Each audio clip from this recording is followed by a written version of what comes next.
"Welcome to Antarctica," said Annie. Jack and Annie were bundled in cold weather gear.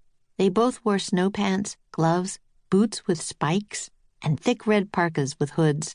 Goggles covered their eyes, and wool masks covered their mouths and noses. A hiker's backpack had replaced Jack's own pack. Jack felt trapped by all the gear. He pulled his mask down under his chin and pushed his goggles onto his forehead. Annie did the same. Their breath made clouds of mist in the freezing air. "It's really cold here," said Jack.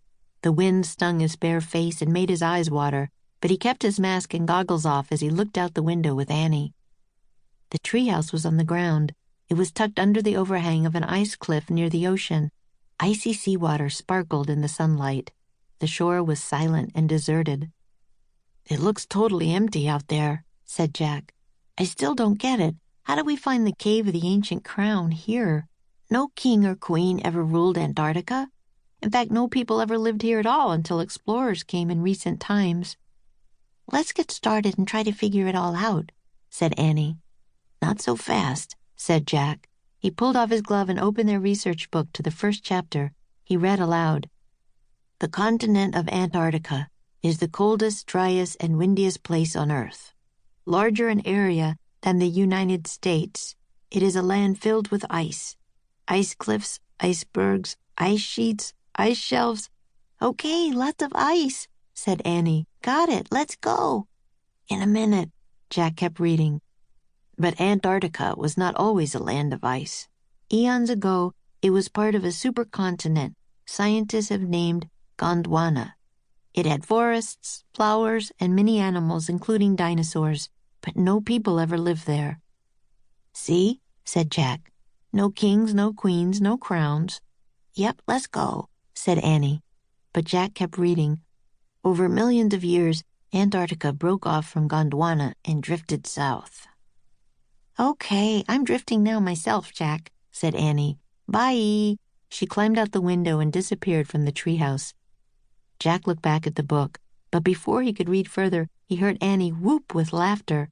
"Oh, wow, Jack, come look," she yelled. "What is it?" said Jack, closing the book.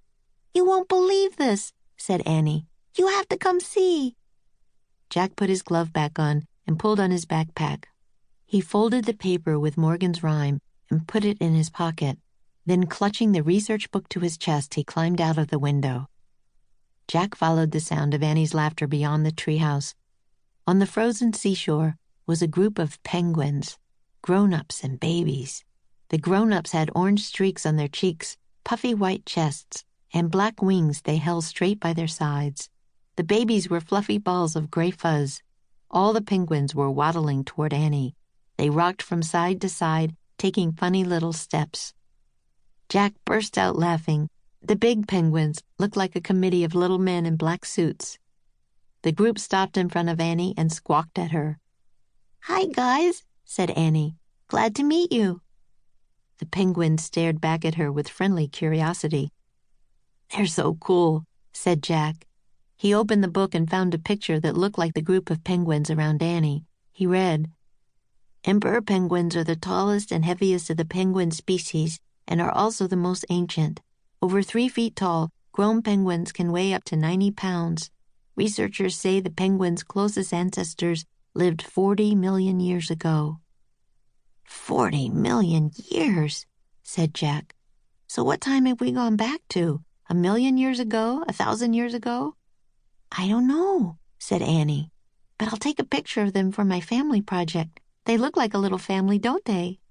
She pulled her camera out of her pocket and aimed it at the penguins. "Smile, everyone." As Annie took a picture, a shadow moved over the ice. The penguins squawked loudly and clustered together. Jack and Annie looked up. The shadow belonged to a giant bird circling above them. The bird was brownish-gray with a long beak. It let out an eerie cry. "What is that?" Annie asked with alarm. "I'll look it up," said Jack. He flipped through the pages of their book to find a photo. "Here," he read quickly. "Giant petrels are the vultures of Antarctica.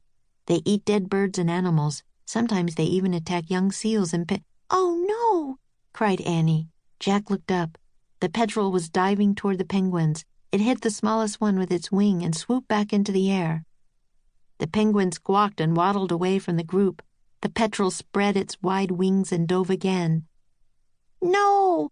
Annie cried. The petrel swooped away but circled back toward them. Jack dropped the book and scooped up a handful of snow to make a snowball.